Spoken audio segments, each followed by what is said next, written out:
the past, the present, the future. Where will we be today on Time Talks with Jeanie? Welcome back. It's the month of April, which is all about poetry. So we're going to talk a little bit about where poetry comes from. Well, the word itself comes from the Greek word meaning playa, or I create.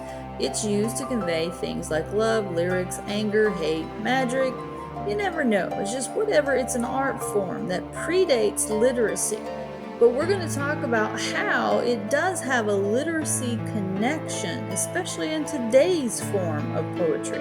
Many people don't think about today's form of poetry. That's because in alliteration, we think about nursery rhymes. She sells seashells down by the seashore. Whew, don't say that 5 times fast. But then we have blank verse, unrhymed lines of an iambic pentameter. So you can think, but soft, what light through yonder window breaks? That's good old Shakespeare. Then we got free verse. It's just a poem, doesn't have a regular rhythm or rhyme. You could just say whatever you want to and how you want to say it. Whether it's in verse or not, just say it. Then we've got things like just a verse itself. That means that it can just be a metric line of poetry as a whole. It can just be whatever you want to. For example, a couplet. A couplet is just 2 lines. So if you just want to say what you want to, just tell them in 2 lines. It's okay. So then we have meters. Now these meters, they're not like what you park in front of. These are just a pattern of repeated stressed and unstressed syllables in a line of poetry. So it's okay. Just stress them or not. Now we got prose. Prose is a form of language. It can be rhythmic, it cannot. It's just the natural flow of speech, however you talk. Just say it what you gotta say. You can say it in a rhyme with similarity of sounds like cat, bat, pot, hot, man can. You never know, just similar. Then you got the rhyme scheme. It's an ordered pattern of rhyme, like in a line of poetry. So if you want to make the cat can run with the bat and fly, who knows? Just put them in a scheme if you don't want to just say them all the same. Then we got stanzas. These stanzas, they are the paragraphs. They can be a triplet, 3 lines, a quatrain, 4 lines, a quintet, 5 lines, a sestet, 6 lines, septet, 7 lines, or an octave, which is 8 lines.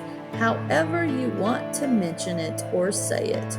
Do it from the small of a 2 up to at least an 8-line paragraph. It's okay.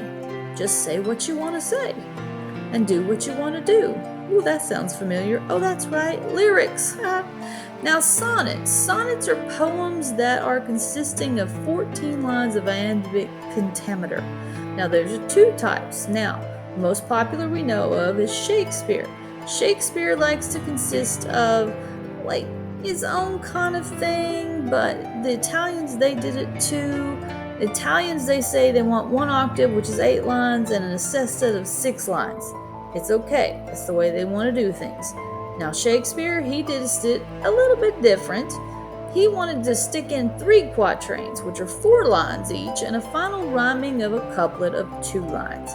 Just wanted to say what he wanted to say as quickly as he wanted to say it, or as long as he did. But then there's different types. You got the assonance, which is the repetition of a vowel, like the rain in Spain falls mainly in the plains. Then you got the consonants, which is the repetition of consonant sounds. She gave the big dog a hug. Sounds like something I learned when I was in grammar school. That's pretty much how we started learning, people. Now, onomatopoeia is that use of a word that sounds like it's meaning. Like if you want to say, it went boom. Guess what that was? Probably a bomb. It just went boom. Love doing that. Woohoo! But then you got rhyming verses and repetition phrases, specifically are some of the earliest languages that you absorb, kind of like nursery rhymes. Jack and Jill went up the hill to fetch a pail of water. Jack fell down, broke his crown, and Jill came tumbling after. Now, get your submissions in for our Poe contest up till May 15th.